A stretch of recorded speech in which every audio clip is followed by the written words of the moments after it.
દેવઉઠી 11 પર બની રહ્યો છે દિવ્ય સંયોગ। આ 5 રાશિના જાતકો પર થશે ભગવાન વિષ્ણુની વિશેષ કૃપા। આજે દેવઉઠી 11ના દિવસે સર્વાર્થ સિદ્ધિ યોગ સાથે સહસ્રાજ યોગનો અદ્ભુત સંયોગ બની રહ્યો છે। આ ખૂબ જ દુર્લભ યોગ છે કે દેવઉઠી 11 પર શનિ તેની મૂળ ત્રિકોણ રાશિ કુંભ રાશિમાં ગોચર કરી સહસ્રાજ યોગ રચી રહ્યા છે। આ રાશિમાં શનિ પણ 4 દિવસ પછી માર્ગી થઈ જશે।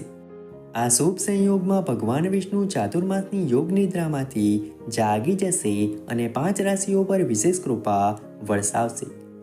તેમના જીવનમાં નવી આવકની તકો ઊભી થશે અને તેમનું પારિવારિક જીવન પણ ખુશહાલ રહેશે। આવો જાણીએ કે આ કઈ 5 રાશિઓ છે જેમને વિષ્ણુની કૃપા પ્રાપ્ત થવાની છે। પહેલી રાશિ છે મેષ રાશિ। અટવાયેલા પૈસા મળી શકે છે। મેષ રાશિના લોકોનું ભાગ્ય દેવ પ્રબોધિની એકાદશી પર ચમકવાનું છે। ભગવાન વિષ્ણુ તેમના આશીર્વાદથી તેમને ટૂંક સમયમાં જ માલામાલ કરી દેશે।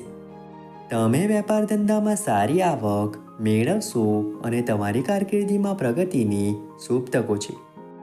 તમને ક્યાંકથી કરિયર સંબંધિત સારા સમાચાર મળી શકે છે। તમને ક્યાંક અટવાયેલા પૈસા પણ મળી શકે છે। જો તમે વિદેશ પ્રવાસ કરવાનું વિચારી રહ્યા છો તો તમારા માટે યોગ્ય તક મળી શકે છે। બીજી રાશિ છે વૃષભ રાશિ। જીવનમાં પૈસા કમાવાની ઘણી તકો આવશે। વૃષભ રાશિના લોકો પર ભગવાન વિષ્ણુ અને માતા લક્ષ્મીની કૃપા રહે છે। તમારા જીવનમાં પૈસા કમાવવાની ઘણી તકો આવશે અને તમને તમારા કરિયરમાં અચાનક સફળતા પ્રાપ્ત થશે। તમને કેટલીક નવી અને ઉત્તમ નોકરીની તકો પણ મળી શકે છે। તમારી આર્થિક સ્થિતિ મજબૂત રહેશે અને નોકરીમાં તમારા માટે પ્રમોશનની સંભાવના છે। તમારા પરિવારમાં સુખ અને શાંતિનું વાતાવરણ બની રહેશે અને દરેક લોકો સાથે તમારા પરસ્પર સંબંધો સુધરશે। ત્રીજી રાશિ છે તુલા રાશિ। તમારા વ્યક્તિત્વમાં સુધારો આવશે। તુલા રાશિના લોકો પર ભગવાન વિષ્ણુની વિશેષ કૃપા બની રહેશે। તમારું વ્યક્તિત્વ સુધરશે અને તમે પ્રગતિ કરી શકશો। તમારો આત્મવિશ્વાસ વધશે અને તમારી આર્થિક સ્થિતિ મજબૂત થતી જોવા મળશે। આ સાથે તમારા જૂના રોકાણો વધુ સારા પરિણામો આપશે અને તમને નાણાકીય બાબતોમાં ભાગ્યનો સંપૂર્ણ સહયોગ મળશે। જે કામ લાંબા સમયથી અટકેલું હતું તે હવે શ્રીહરિની કૃપાથી પૂર્ણ થશે। વેપાર ધંધામાં વૃદ્ધિ થશે। આ સાથે તમને બિનજરૂરી ખર્ચાઓ પર નિયંત્રણ રાખવાની સલાહ આપવામાં આવે છે। ચોથી રાશિ છે ધન રાશિ। આવકના નવા સ્ત્રોત મળશે। ધન રાશિના લોકોનું કિસ્મત ખુલી જશે અને ભગવાન વિષ્ણુના આશીર્વાદથી તમને જીવનમાં પ્રગતિની તકો મળશે।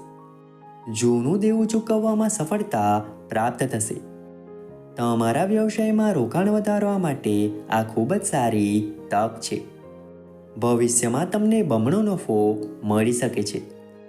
તમને આવકના નવા સ્ત્રોત મળશે અને નોકરીમાં પ્રમોશન મળી શકે છે। અધિકારી વર્ગ તમારા કામથી ખુશ રહેશે। પાંચમી રાશિ છે મીન રાશિ। જૂની લોન ચૂકવવામાં તમને સફળતા મળશે। મીન રાશિના લોકોને ભગવાન વિષ્ણુ અને માતા લક્ષ્મી તરફથી વિશેષ આશીર્વાદ પ્રાપ્ત થશે। તમારો વ્યવસાય વિસ્તરશે અને કમાણીના નવા સ્ત્રોત મળી રહેશે। જે લોકો નોકરી કરે છે તેઓની પ્રગતિ થશે અને તમારી જૂની લોન ચૂકવવામાં સફળતા મળશે।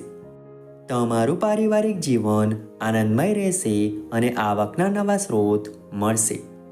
તમારા બાળકના કરિયરમાં કોઈ મોટી સફળતા મળવાથી તમારું નામ રોશન થશે।